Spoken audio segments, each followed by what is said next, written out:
पूरे देश में इस वक्त चर्चा एक बात को लेकर चल रही है कि 3 राज्यों के विधानसभा चुनाव तो हो, वहां पर बीजेपी का चेहरा कौन होगा। मध्य प्रदेश विधानसभा चुनाव में बीजेपी को बड़ी सफलता मिली।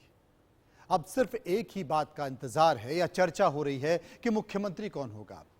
जल्द ही मध्य प्रदेश में बीजेपी विधायक दल की बैठक बुलाई जाएगी। इस बैठक में केंद्र से भेजे गए पर्यवेक्षक भी शामिल होंगे। पर्यवेक्षकों की टीम चुने गए विधायकों के साथ अलग अलग बैठक करेगी और माना जा रहा है कि विधायक दल की बैठक के बाद पर्यवेक्षक दिल्ली लौटकर केंद्रीय नेतृत्व को रिपोर्ट सौंपेंगे और इसके बाद ही सीएम को लेकर जारी सस्पेंस खत्म होगा। इस बीच विधानसभा चुनाव जीतकर आए सांसदों ने आज अपने पद से इस्तीफा दे दिया है। इनमें नरेंद्र सिंह तोमर, प्रहलाद पटेल जैसे नेता हैं जो कि केंद्र में मंत्री भी हैं। वहीं मुख्यमंत्री शिवराज सिंह चौहान लगातार सक्रिय दिखाई दे रहे हैं।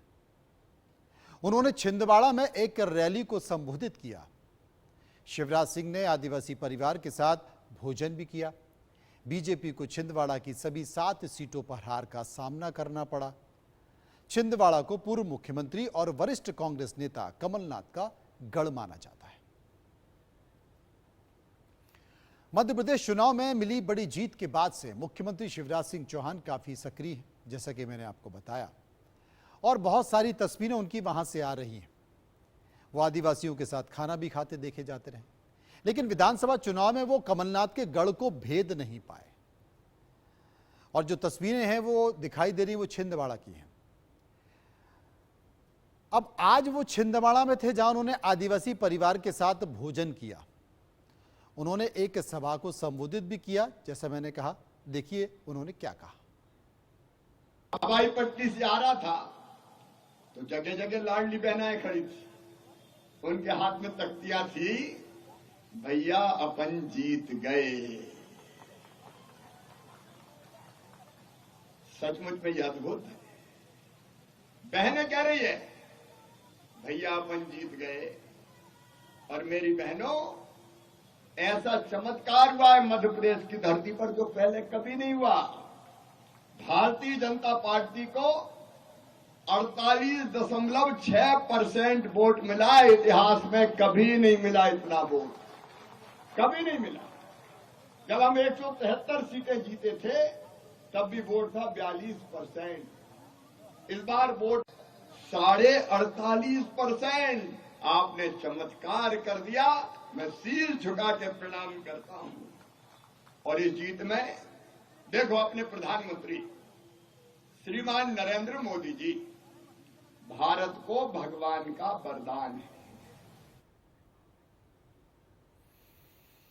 अब कौन से वो चेहरे हैं जिन्हें केंद्र से विधानसभा चुनाव लड़ने की भेजा गया।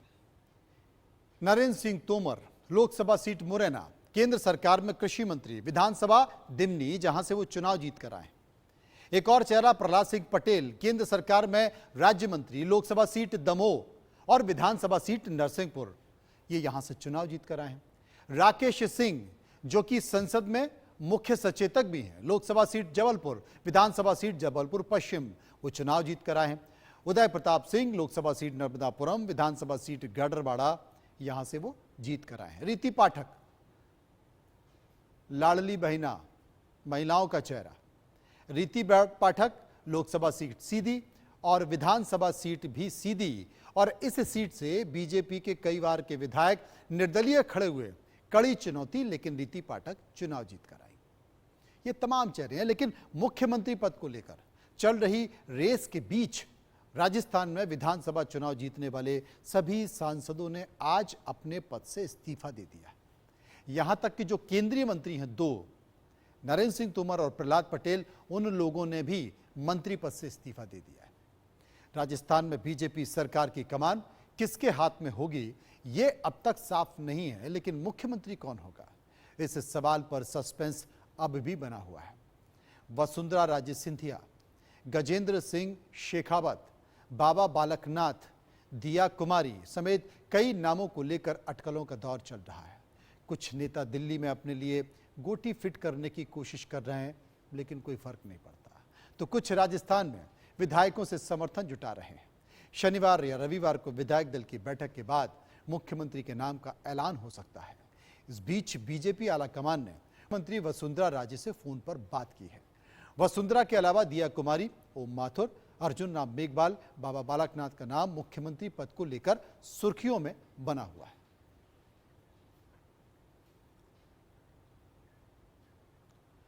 अब राजस्थान में कौन से वो चेहरे हैं जिन्होंने लोकसभा की संसद की सदस्यता से इस्तीफा दे दिया।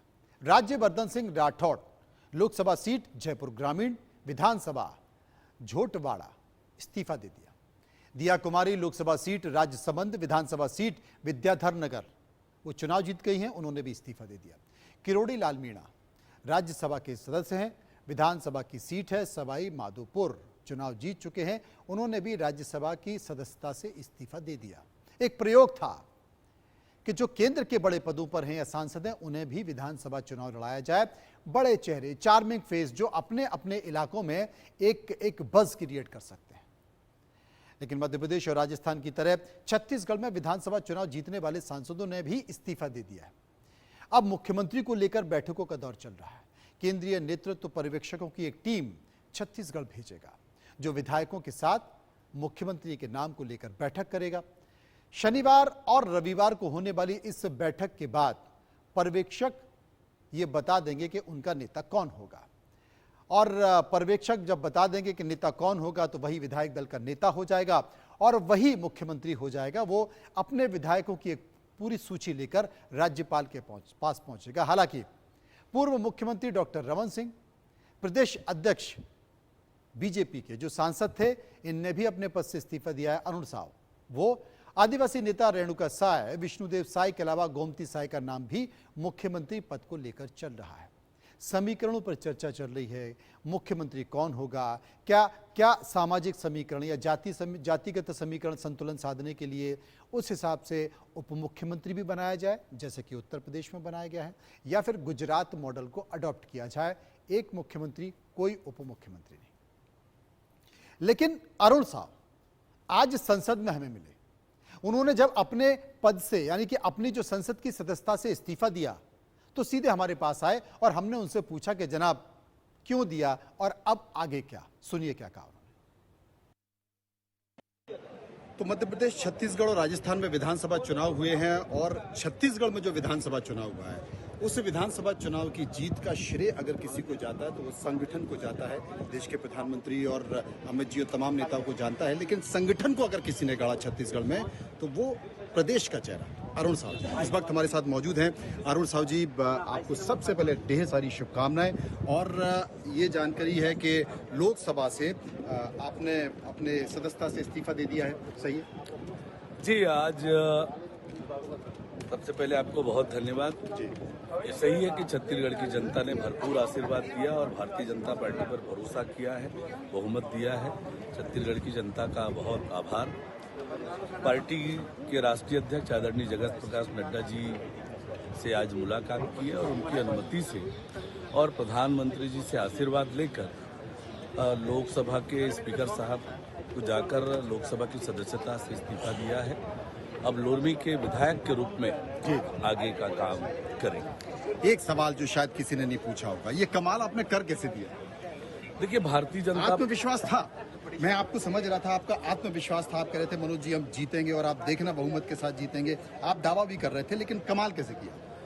भारतीय जनता पार्टी का संगठनात्मक आधार छत्तीसगढ़ में बहुत मजबूत है। कुशाभाऊ ठाकरे जैसे हमारे संगठन शिल्पियों ने एक नीचे तक संगठन का आधार तैयार किया था। उन कार्यकर्ताओं में उत्साह भरा, जोश भरा और सब मिलकर एक साथ काम किए तो इतनी बड़ी ताकत बनी। और लोगों के अनुमान, राजनीतिक पंडितों के अनुमान, सबके बावजूद मैं लगातार इस विश्वास के साथ कहता था कि हम हर हालत में सरकार बनाने में सफल होंगे और वो छत्तीसगढ़ की जनता ने आशीर्वाद दिया।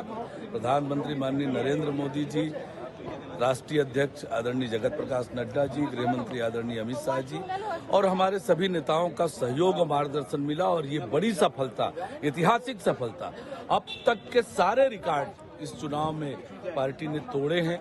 वोट प्रतिशत की दृष्टि से, सीटों की दृष्टि से ये ऐतिहासिक परिणाम। तो इसलिए कह सकते कमाल कर दिया। लेकिन आपका चेहरे के तौर पर नाम चल रहा है, ये माना जा रहा है कि छत्तीसगढ़ का आप चेहरा हो सकते हैं। उसकी एक प्रक्रिया है, विधायक दल की बैठक होगी, ऑब्जर्वर होगा, वो प्रक्रिया कब तक पूरी कर ली जाएगी? बहुत जल्दी ये प्रक्रिया होनी चाहिए।